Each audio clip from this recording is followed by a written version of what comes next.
Red Carpet and Black Tie Affair, Sunday, October 4th at the Charles H. Wright Museum of African American History. Inductees will include Aretha Franklin, Chuck Jackson, The Stylistics, Ray Charles, Jerry Butler, and many more.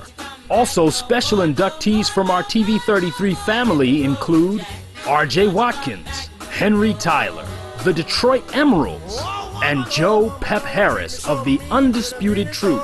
It's all happening at the Charles H. Wright Museum of African American History on Sunday, October 4th at 6 p.m. For tickets, call 313-494-5800. That's 313-494-5800. The Rhythm and Blues Music Hall of Fame, where legends live. You're watching W33BY, Detroit, Highland Park, Michigan. The views and opinions expressed on the following show are not necessarily the views and opinions of W33BY, its affiliates, management, or sponsors.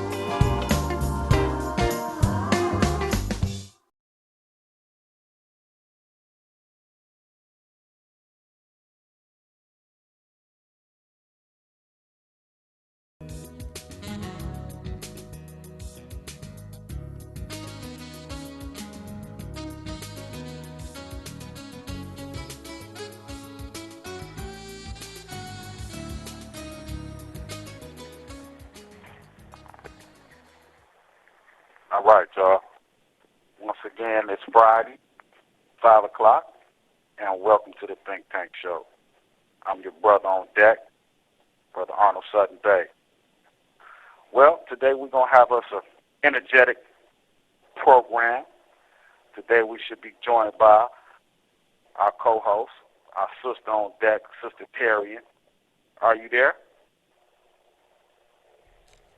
Greetings. How are you, Brother Sutton? I'm doing well, sister. How about yourself? I'm wonderful. Good to hear you. Yeah. Well, hopefully y'all be seeing me soon. Brother Way-El, did he check in yet? Not quite yet. Okay. Somebody send the brother a text and let him know he's expected. Will do. Yeah, well, today, I just want to talk to the people that's in conjunction with the Black Lives Matter movement. And I understand the frustration. I understand the anger. I understand the anxiety. And I understand the need to be heard. But we got to rethink or the tactics, the verbal tactics that are being used coming from people who are linking themselves.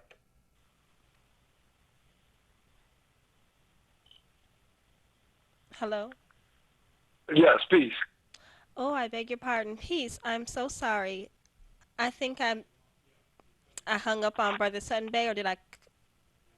Okay, so sorry. Greetings, Brother Way-El. Yes. Peace and greetings. Peace. I'm so sorry. We were just doing the introduction, and I appear to have cut our brother off, so he'll be calling back in.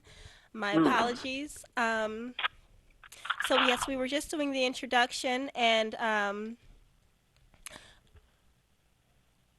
so right now we have on the line Sheik Way-El of the, excuse me, the Moorish Science Temple of America.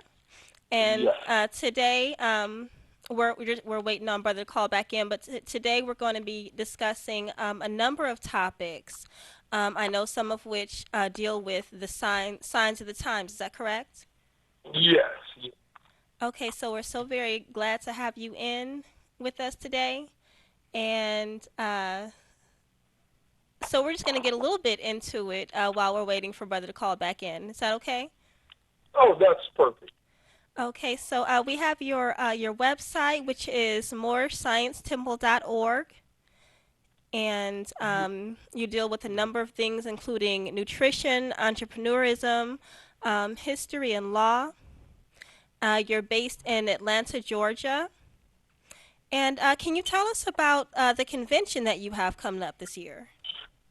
Yes, we're actually thinking about moving the convention to April because we want to try to gather a lot of brothers and sisters from the Moorish Science Temple of America so that they can attend the my brother Sutton Bay was talking about the Black Lives Matter people. We share the same sentiment, the Justice or Else March given by Farrakhan and the Nation of Islam. So we were thinking about postponing it until April. Okay, in show of solidarity. Okay, because it was going to be in October. Yes, and our purpose for going to the march is generally the same as everybody else's, but we of the Moorish Science Temple of America, we have a deeper understanding of civic life in the United States of America. So we understand how justice comes, and we understand that without having people that represent your interests in the seats of power, then you don't really have any power. This is a representative government. And so we have Brother Sutton Bay back on the line. He was saying greetings. Peace, brother. Peace. Islam. I hear you. Islam, okay. When I got cut off, some technical difficulties, but what I was trying to get into before I turned it over to you, because I know you have something in store for the people. And what I was trying to say is that it's a lot of, and I don't want the brothers and sisters in the city of Detroit to get caught up in the wrong verbiage, the wrong dialogue, and the wrong language as far as with this Black Lives Matter movement is concerned. And I'm concerned with the language that is being used with pigs in the blanket, fry 'em like bacon, and oink, oink, bang, bang. I'm a little bit discouraged with the brothers and sisters that is leading this particular type of rhetoric. Because when things happen, like when officers are being murdered in the United States of America, and you have the language of this particular concern going on in the urban community, which is a valid concern as far as police brutality is concerned, and economical injustice and political and legal injustice. These are legitimate concerns. But at the same token, you cannot cut off your nose to spite your face. And with that type of language, that's what's actually happening. You're cutting off your nose to spite your face. You can't win the battle or the war that we're fighting with rhetoric that incites hate or incites radical thinking that is counterproductive. You must come from an intellectual aspect and an economical aspect as well. And I think this is the important call to justice or else for 10-10-15. I think this is the purpose. And people look at, it says justice or else, and the finite mind, the carnal thinker in the United States of America say, well, Farrakhan said, well, or else. Well, that doesn't necessarily mean that you get an opportunity to put in there what you think or else means. You must wait and see until 10-10-15 get here to find out what is the or else. This is an intelligent brother, regardless of what people think or feel about the most honorable Louis Minister Farrakhan Muhammad. He's extremely intelligent, and no one can rally the troops in the United States of America coming from our people like this particular brother. No matter what you think about him, talking about he's anti-Semitic and all this other stuff, well, I beg to differ. How can a person who is of the original Semitic people be anti-Semitic? That's like being anti-Semitic to himself. But that's an oxymoron within itself. But the point that I'm trying to get to is you can't ask for justice in the United States of America and then you're preaching injustice. You're preaching the same thing that you are trying to get justice from. Brutalities, murders, things that hurt people. We understand that there's bad apples everywhere. I don't care how high up you want to go or how low down you want to come. There are bad apples. Now, you have to fight against people who are infiltrating the Black Lives Matter movement with the rhetoric of pigs in the blanket, fry 'em like bacon. These things is not necessary. We cannot get the job done that way. At the same token, you got to learn how to be multitask. You have to be able to multitask with the Black Lives Movement. You can't just come out when you see police brutality. When there's a little child that's murdered in the community, when there's a brother who's murdered in the community, there's a sister who's raped in the community, you also must spend that same energy marching around talking about Black Lives Matter. You're not going to get anybody to believe you high enough to get things changed when only time you coming out is when a police officer does something to one of our brothers and sisters in the community. And the reason that being is because the sympathizers, or the people that we're getting or trying to get to sympathize with us, don't sympathize with us because of the murders and the rapes and the break-ins and the carjackings and all of these things that is going on within our community that is being perpetuated by people who look the same, of dark complexion, of dark olive hue. You brothers and sisters who consider yourselves to be black. So if you really want people to take the Black Lives Movement seriously, then you have to get out there on the stoop. You got to get out there on your soapbox, and you have to encourage them young brothers and sisters to put those guns down, put those drugs down, and stop killing each other and poison one another so that you can get your point across, because what it's doing is there's a conflict there. And it gives them the opportunity to say, well, Black Lives Matter, why are you running around killing each other? And all of those things make sense. But now we have to figure out why our brothers and sisters is killing off each other, why they're acting the way that they're acting and selling drugs in the community. And we must take it back to history, because this is called cause and effect. And this is the cause of what it was that they did during the COINTELPRO program.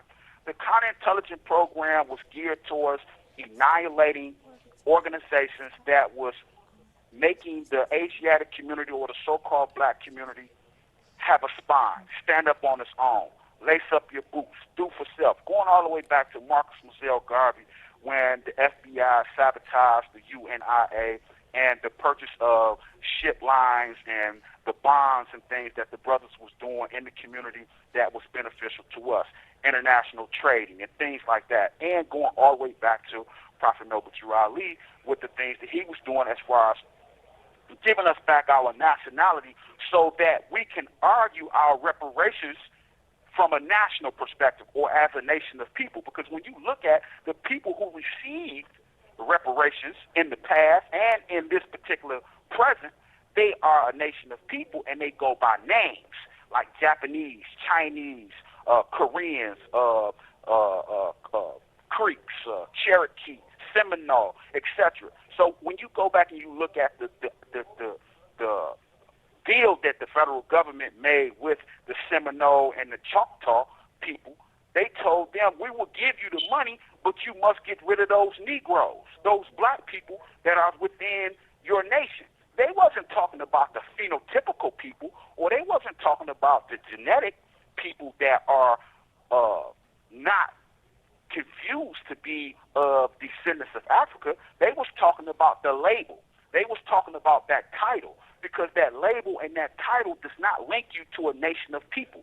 There's no such thing as a black nation. There's no such thing as a Negro nation. There was no such, by that title, there was no such thing as a black flag or a Negro flag by that title. They all had national names and national standards that was attached to those particular nationalities. So when Noble Drew Ali was giving us the nationality back, by saying that we're not Negroes, color folks, black people, or Ethiopians, he was placing you back into on your civical foundation, or your civic foundation, to make you a nation of people. And through the Moorish Science Temple of America, by it being a lawfully chartered corporation, we are able to buy up land within the United States of America and form our own municipalities in conjunction with the United States of America, or work in conjunction with the Republic in whichever state that we bought this land in, because we are a nation of people. Now you're talking about arguing your reparations argument as a nation of people. But when you say the black people and the Negroes, well, these are people that was created by the Corporation of the United States of America. And the reason why I use Corporation of the United States of America is because every charter that was handed down throughout the 13 colonies was corporate charters, and they was given to these Commonwealth states in order for them to do what they did. So when you trace the drip, and when you go back and you look at the constitutionality and the laws in this government going all the way back to the 1600s, the 1700s, and the 1800s, you will find the name Moor. You will find those particular identities and telling you these particular people, who they are, where they come from, what they can do, and what they can't do. So when you take your people away from that, then they're not going to be able to claim something that's rightfully theirs. Therefore, they can't make a compelling argument, even though you have a compelling case, but you don't have an argument based on de jure facts. It's based on de facto facts. So we're looking at something that's lawful instead of something that's legal as far as a granted right privilege, like 14th Amendment and 15th Amendment. These are granted rights privilege. We're talking about linking ourselves back to a nation of people so that we can be recognized in the government in which we live and the nations of the earth. So now when we're talking about a people who is giving or receiving granted right privileges through the 14th Amendment and the 15th Amendment, you're talking about somebody who is still actually a second-class citizen or someone who is actually a three-fifth human being because they only receive the rights through granted privilege. They're not receiving the rights through your God-given rights as a national person or a natural-born person of the United States of America who has a nationality. So when we bring it back up to this present time, these are the things that we have to start looking at and we have to start embedding back into our people. They have to start thinking as a nation. They have to start moving as a nation in order for them to actually receive the things that we want as a people. Land, money. I'm talking about not no Federal Reserve notes. We're not talking about fiat money. We're talking about gold, silver, diamonds, natural resources. These things is all attached to nationality. And that is the reason why Prophet Nobel Ali is one of the persons that is written out of history. You don't find him or that story about the Moorish Temple of America or Prophet Nobel Ali in your textbooks. You will see something about Martin Luther King. You will see something about W. Du Bois. You'll see something about Booker T. Washington. You'll see something about Harriet Tubman, Sojourner Truth. But you're not going to see anything about a man who was bringing you back something that was stripped from you that keeps you in bondage. And that is your nationality. So now you can only, when you cling to names that was given to you, that was created, and a title and a position that was created and given to you, that's based on the privilege or the conscience of the people and not based off of the God-given rights, then you will always be a slave because you're clinging on to names that delude to slavery. And no one really has to pay attention to what a slave has to say. Because when you look at me being incarcerated in the United States of America under the 13th Amendment, I'm a lawful slave according to the Constitution of the United States of America because they claim that I have been duly convicted of a crime. So this is the reason why I'm only receiving 10.5 cents an hour for the pay that I'm doing when somebody in society is getting paid $15 an hour working inside the MTLC. So when we bring that mentality, or we bring them out of that dumbed down state and teach them how to channel that energy in the proper direction, then we will be able to get things accomplished from a national perspective as a nation of people. And this is what we have to bring our people back to, is their constitutional fold of things, putting them back into the constitutional fold of things so that they will be able to argue their civic rights and argue their de jure rights and de jure privileges without it being molested, because all of it is de facto when you're standing on your 14th or 15th Amendment citizenship, because this is something that they're even contemplating changing on the higher level. They're talking about that within the realm of this presidential race, changing the 14th Amendment to say that if you're born over here, that doesn't make you a citizen. That's because they already know that that's not what makes you a citizen because you was born over here.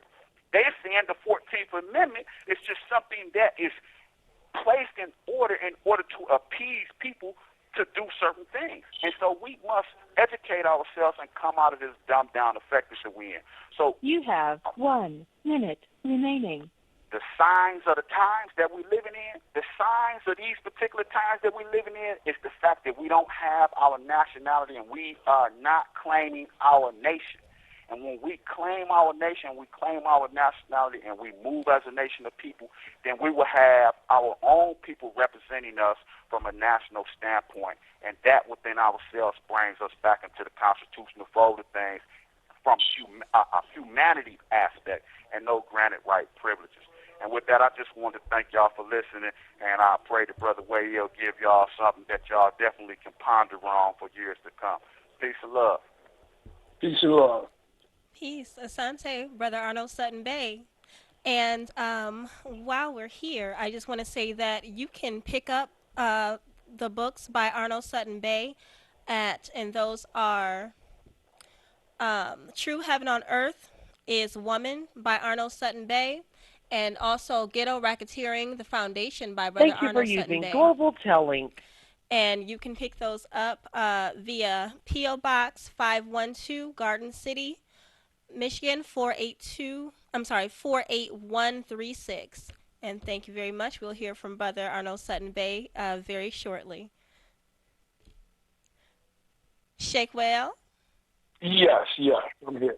Greetings. So glad you could make it. I'm glad to be here. Peace, Islam, assalamu alaikum, hotep, ashe to everybody. Salutations. And we were just talking about the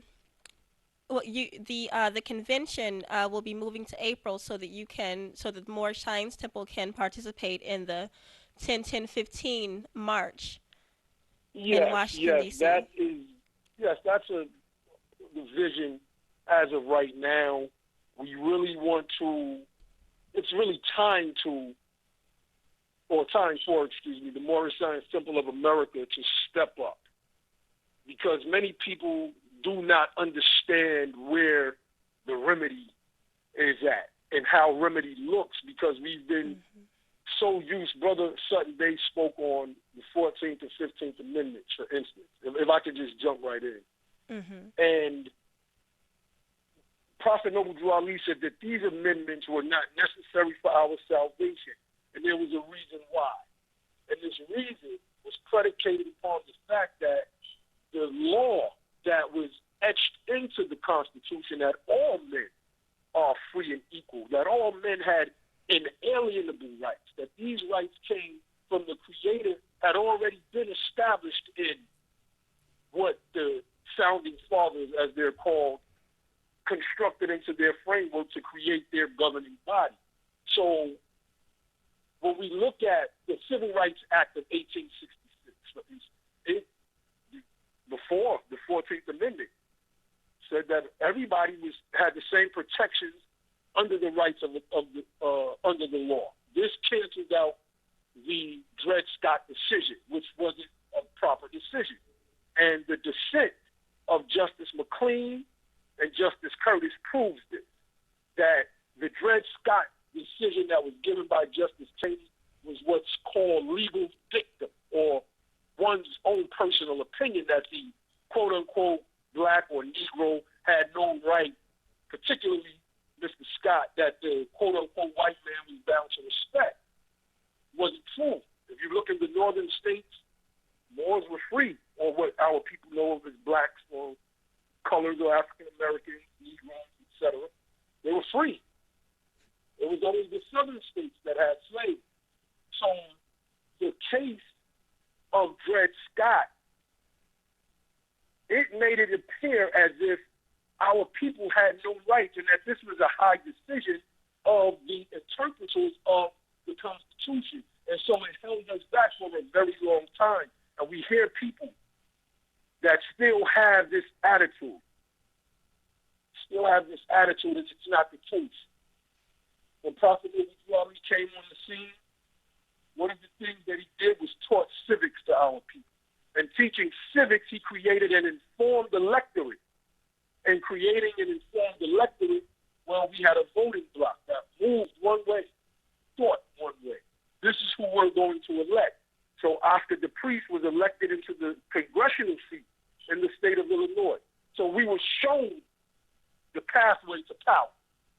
But we, somewhere along the line, lost that way. And we fell more in line with rhetoric. or rhetoric overtook the process that we needed to get through the fire. And here we are today. And this is one of the reasons why we want to have our presence felt at the 10-10-15 mark, because it is time for this particular organization to step up. We have shown and proven on so many levels everything that we teach. So it's not a matter of the teaching anymore. Now we want to come with a platform. Thursday nights on our blog talk radio show, which is called Moorish Science Radio. It's an internet radio show for those that are listening in. You can hear our financial team go in. We have a brother that is a day trader. He deals with stocks and bonds, master of it.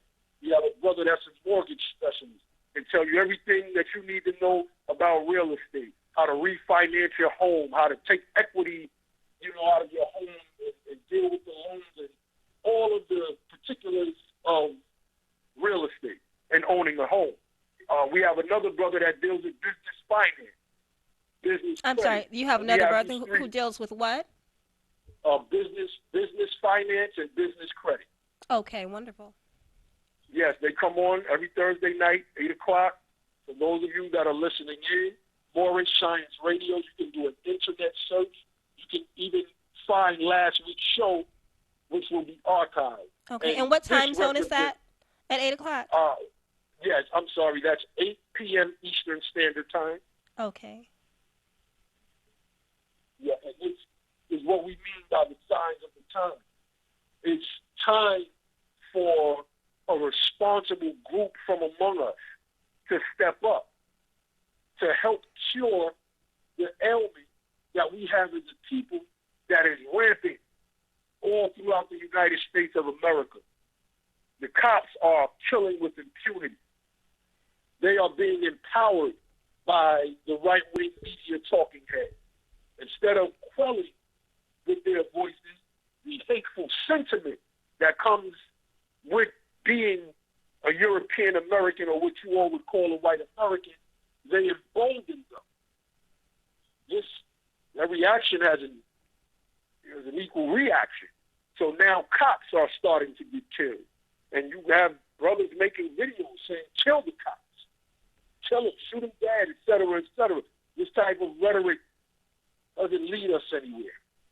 This type of action from both sides doesn't leave us anywhere, because we know one thing for certain, that the pen is mightier than the sword. Whosoever controls the pen controls the sword. So what are we going to do? Are we going to continue to march? Are we going to continue to protest? Are we going to continue to scream only, quote-unquote, Black Lives Matter? Cops kill people from all different ethnicities. Over 70 European Americans were killed this year. There's so-called Black Americans, Moorish Americans. So, this is a universal thing. We have to learn how to address the issue. Once we learn how to address the issue, then we can fix the problem. Absolutely. And it looks like we have a call. Just a moment. I think we have a question coming in. Just a moment. Oh, sure. Greetings. Welcome to the Think Tank Show. Hello. Oh, looks like we lost the call. Okay, so whoever that was that called in, please feel free to call back in. Sorry, we missed you. If you're on mute, check your phone. Okay. Brother Way-El? Yes, I'm here. Okay. Nope, looks like we lost that person.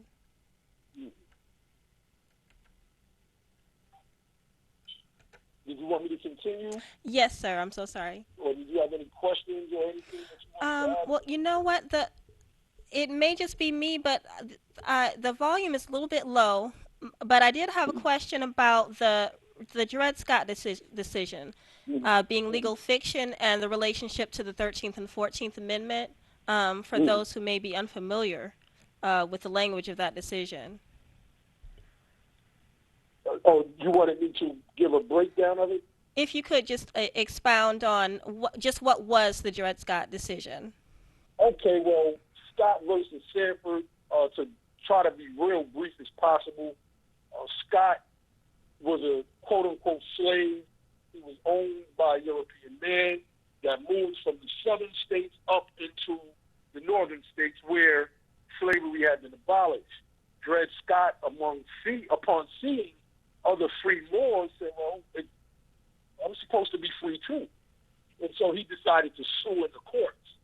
And 7-2, it was 9 justices, 7 of them were racist, bigots.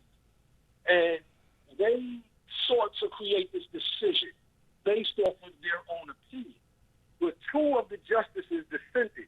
And I urge anyone that's listening to this call to read Justice McLean and Justice Curtis's dissent to the Dred Scott decision, because they broke down what was real. If any of you seen the movie 12 Years a Slave, for instance, what happened in the movie? The brother was living up, I believe it was Massachusetts. He was a free man. His family was free. He had a job. He had a career. He's very intelligent and intellectual, actually. They drugged him. They robbed him, if you will, drugged him and brought him down south and stripped him of his name and said, you are now a slave. We have this impression about slavery, this false notion, because it was a narrative that we were fed. It was a narrative to make us feel as second-class citizens, although no provisions exist within the laws. And this is something that the Dred Scott decision did. And this is why it was so easy to overturn. This is why it was so easy for Dred Scott to be overturned by a series of acts, the 1866 Civil Rights Act, the 13th Amendment, and the 14th Amendment. But this institution was only practiced in the southern states.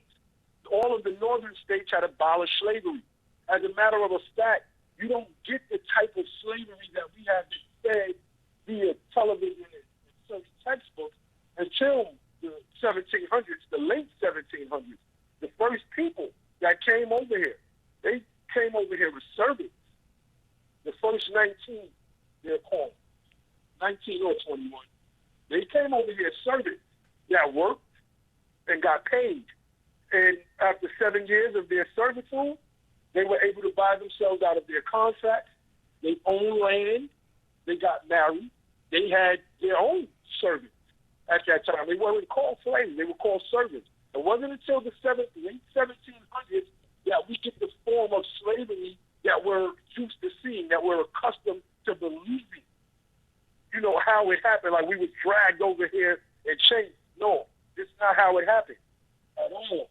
Many things from the Dred Scott decision, the slavery, even the 14th Amendment, a lot of these things have been taught to us because we picked up the right-wing Confederate Christian view. They lost the war.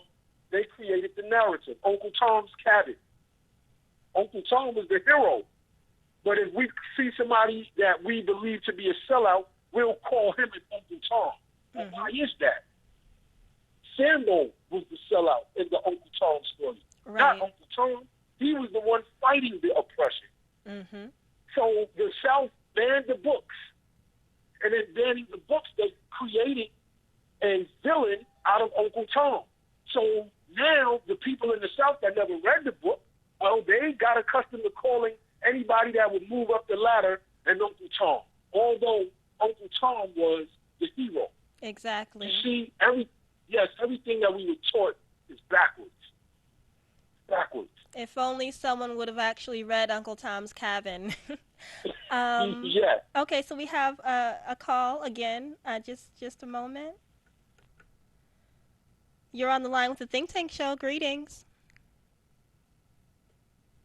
Yes, greetings. Greetings. Who am I speaking with? Yes, this is Malik Day. Peace. Thank you for calling in. So we're on the line with Sheik Way-El. Do you have a question or comment? Yes, I just basically want to concur with the information that the brother has delivered. You know, I just also want to make an addendum as well.